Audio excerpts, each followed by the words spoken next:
ang katapusang pagtawag, Part 1, Phase 2.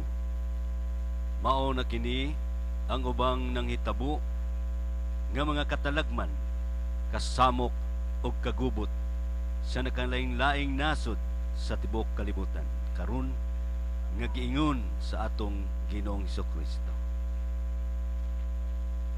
Ang nagpasiugda og mauyon niining R.H. Bill, mga tao nga ang tutunlan nila sama sa binuksang lubnganan. Gigamit nila ang ilang dila sa pagpanglimbong ug nanggula sa ilang mga ngabil ang kamandag sa bitin. Puno sa pait nga mga tunglo ang ilang mga baba. Gipakasayon nila ang pagpatay, dihay kalaglagan o kasakitan sa pakigdait, o wala sila magbaton o kahadlok sa Dios. Atong mabasa igsoon sa Roma Kapitulo 3, versikulo 13 ngadto sa 18. Ang nakasala naglapas sa balaod sa Dios, kay ang pagpakasala may paglapas sa balaod, og ang ikalima nga balaod sa napulo kasugo sa balaod ayaw pagpatay.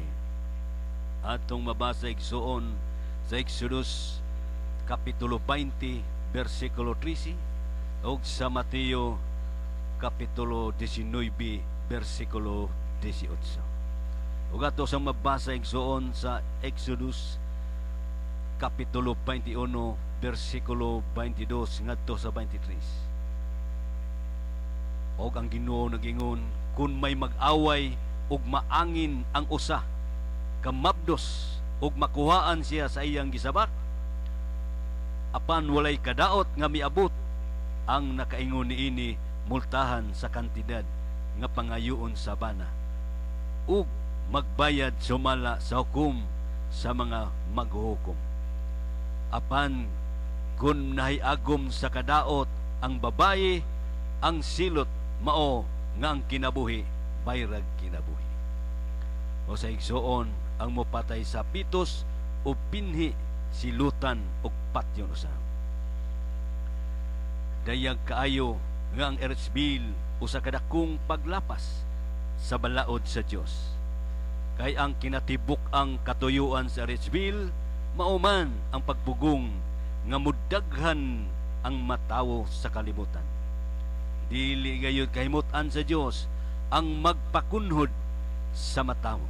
Atong mabasa igsoon sa Genesis Kapitulo 38, versikulo 9 ngadto sa 10. Apan nasayod si unan nga ang batang matawo dili isipon nga iya. Busa sa dihang nakigdulog siya kang Tamar, gipagawas niya ang iyang binhi aron dili siya makapaliwat alang sa iyang igsoon. Wala kahimot-i sa Ginoo kining gibuhat niya, busa gipatay usab siya sa Ginoo. Ang Erzbil mo'y hinungdan gayud sa kasuko sa Dios, nga giiyunan na sa tanang nagkalain-laing mga nasod. Mo'y hinungdan nga nagpakita na karon ang mga ilhanan sa kasuko sa Dios nga mao ang katalagman nga nanghitabo karon sa matag adlaw. Mao nga kini ang inyong katapusan. Payagumon ko kamo sa akong kasuko ug hukman ko kamo sumala sa inyong binuhatan. Og silutan ko kamo tungod sa tanan ninyong salawayong buhat. Dili ko kamo kaluy-an, silutan ko kamo samtang anaa pa kaninyo ang pagpakadautan. Unya makaila kamo nga ako mao ang Ginoo. Kini mao ang giingon sa Ginoong Dios. Ag sunod-sunod pag-abot ang katalagman, miabot na gayod ang inyong katapusan ug dili na kini kapugngan. Atong mabasa sa Ezekiel Kapitulo 7, versikulo 3 ngadto sa 6. Nga nagingon ang Ginoo, ania na gayod ang adlaw, miabot na ang inyong kalaglagan, namulak na ang pagpanglupig ug manalingsing na ang garbo. Ang kapintas mitubo og nahimong bunal sa pagkadaotan. Walay mahabilin kanila bisan ang ilang kabahandianon ug kapantog. Atong mabasa igsoon sa Ezekiel Kapitulo 1, versikulo 10 ngadto sa 11. Inig-abot sa kasakitan, mangitaon niya kamo sa kalinaw, apan dili kamo makakita niini. Magsunod-sunod sa pag-abot ang katalagman kaninyo, og walay hunong ang mga huhungihong sa daotang mga balita. Mangita kamog panan-awon gikan sa propeta.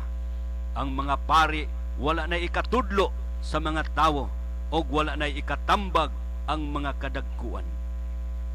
Magpangutan unya ang hari, og kabsag paglaom ang prinsipe, og mga mangurog sa kahadlok ang katawhan.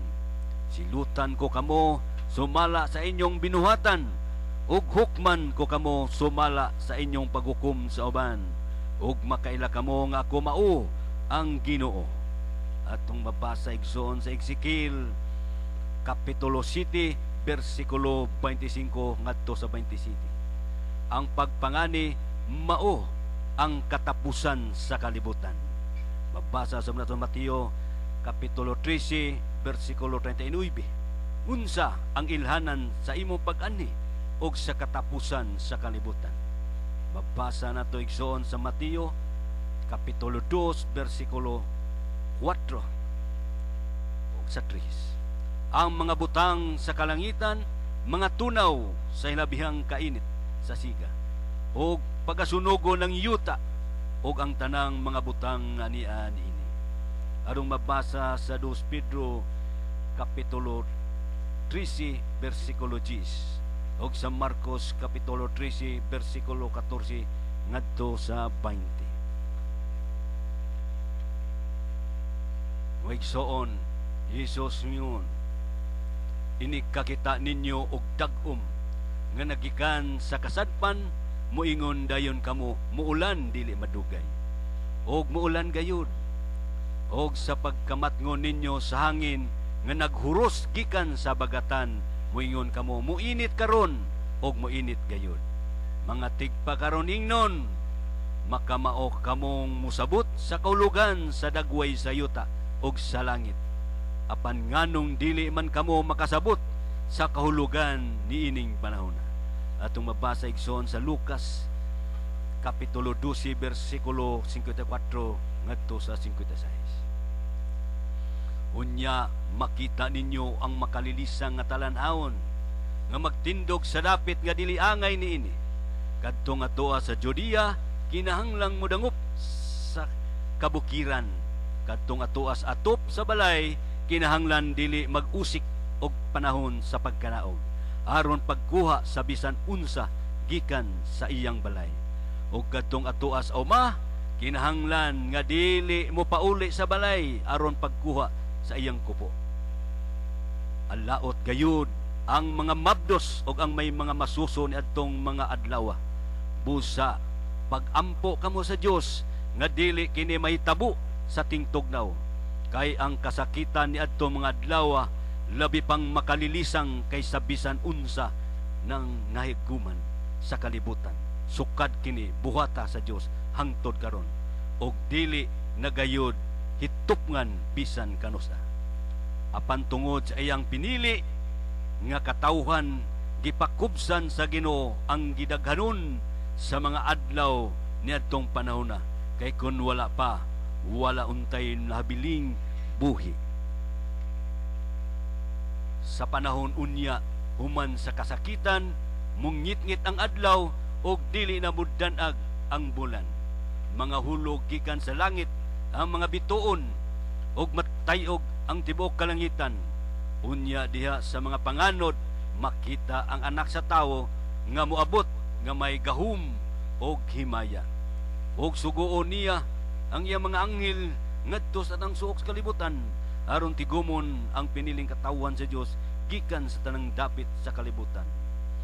Mabasa nato ni sa Marcos 13 kapitulo versikulo 24 ngadto sa 27. Aduna unyay mga ilhanan diya sa adlaw ug sa bulan, ug sa kabituunan, kawad-an sa paglaom ang mga nasod, ug mga lisang sila sa dinahunog sa mga dagkong balod sa dagat. Panguyapan ang mga tawo tungod sa kalisang, samtang magpaabot sila sa may tabo sa tibuok kalibutan. Kay ang mga gahum sa kawanangan mutipas sa ilang naandang agianan. Unya ang mutungha ug mutungha ang anak sa tawo, muabot siya nga gamhanan ug mahimayaon diha sa panganod.